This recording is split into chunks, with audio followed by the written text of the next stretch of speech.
Hello mga kantang! Welcome back to my YouTube channel! Kung bago ka palang mag-subscribe ka na, click the tiny bell para updated ka sa aming mga video. So ang video natin ngayon mga kantang ay aalis kami ng aking mister. Samahan niyo kami sa aming pupuntahan. So tara, let's go! So ayan mga kantang, papatak kami ngayon sa Halos at kami ay pupunta sa Rusi dahil alam niyo naman pag sa Rusi, bill na yan.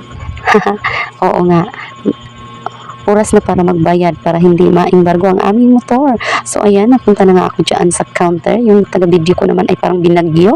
Napakalikot yung kamay, napaka-galaw-galaw niya. So ayan, kinausap ako ng ano sa akin, nag-a-assist na magbabayad. Sabi ko magbabayad na kami sa aming mga bayaran sa motor namin para hindi naman mabawi nila. No? Siyempre sayang naman yung pinaghirapan namin. Malapit nang mapa sa amin yung aming motor. Yan yung una namin naipundar na mag-asawa. So dapat lang talaga pag oras na nabayaran na natin. So ayan, kinakausap ako kung taga saan kami. Tanong pangalan. Yan, nag-aantay naman ako kung makita ba or mahanap nila. Ay, iba naman for the go. So, yung mga kasamahan namin dyan, nagtitingin-tingin din sila ng mga sasakyan. So, sabi ko, ikaw ang lumapit at pipirma ka sa resibo. Kasi sa may resibo. Kailangan talagang, ingay ng aso.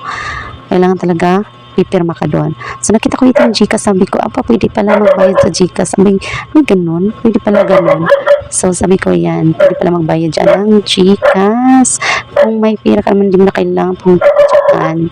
So, hindi mo na kailangan ang ingay talaga ng aso. So, sabi ko, tara, papunta muna tayo doon sa bayan. At siya ay magpapapogi ang aking mister. So, yan, nakita namin dyan, lagi siya nagpapagupit. So, pinuntahan niya, kaso ang nangyari ay walang tao. Aba naman, may ganun. Walang tao. So, sanarado niya ulit bukas, pero walang tao. Hindi, no? Na may tao doon, pero wala doon yung manggugupit sa kanya. So, lumipat kami sa kabila. Aba naman, nag-date ang mag-asawa. Oo nga, pupunta kami doon sa kabila para magpapagupit siya. Para naman tumugi. Aba naman, kahit hindi ka naman magpagupit, pogi ka naman sa paningin ko eh. Haha. Ayan na, nagpapagupit na siya. So, ayan, pinuntahan ko naman siya at hindi pa tapos. Ano ba yan? Talagang magpapogi. Ayan, sabi ko naman bakit ang tagal. Nakapunta na ako sa kabilang bayan, char. Hindi naman po. Ayan, hindi pa tapos ang paggugupit niya.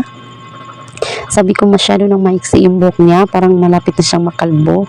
Ayan, tinitingnan niya sa salamin. Una kasi papikit-pikit pa siya. Tapos sabi ko bakit parang ang iksi na masyado yung gupit niya. Mawala na tuloy yung kagupuhan niya. Char naman, ang gwapo kaya niya. Sabi ko, inasar-asar ko pa siya dyan. So, natawa na lang siya. So, shout out yun sa nanggugupit at nagpapugi sa aking mister. Ayan, thank you po, kuya. Ayan, at murang-mura lang po. Salagang 50 pesos. Ay, yan na, pumapugi ka na. Ayan, sabi ko, ayan, patapos na. Akala ko patapos na dyan. Hindi pa pala. May papagupit-gupit pa pala siya. Sabi ko kasi nagmamadali na. Ayan, pagkatapos ng kanyang paggupit, ay may pamasage pa si kuya. Aba naman, may ganon. For the go talaga. Ang sarap naman ang pakiramdam yung minamasahe-masahe yung likod mo. Aba naman, may ganon. So, ayan mga kaagtang. Tapos na talaga ang aking mister at kami ay aalis. So, naglalakad kami papunta dyan sa may ukay-ukayan. Alam mo naman, suki tayo dyan. So, ayan, yung mga damit ko halos ukay-ukay lang yan. So, ayan, napipili-pili kami dyan.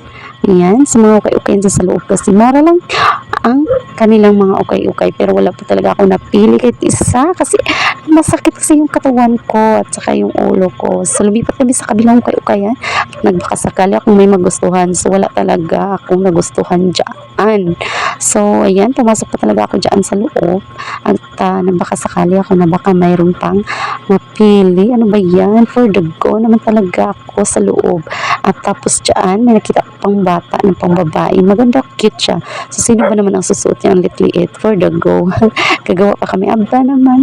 Ayan, pumasok na talaga si Kaantang sa loob pero wala pa talaga akong nahanap dyan. So, lumipat na din kami sa kabila. Ay, lumipat na ba? Parang uuwi na. Uuwi na kami kasi umabot na kami ng alas 4. Ano ba yan? Ayan, pauwi na kami mga Kaantang. Salamat sa inyong panunood. Sana po nag-enjoy kayo. Update lang po yan.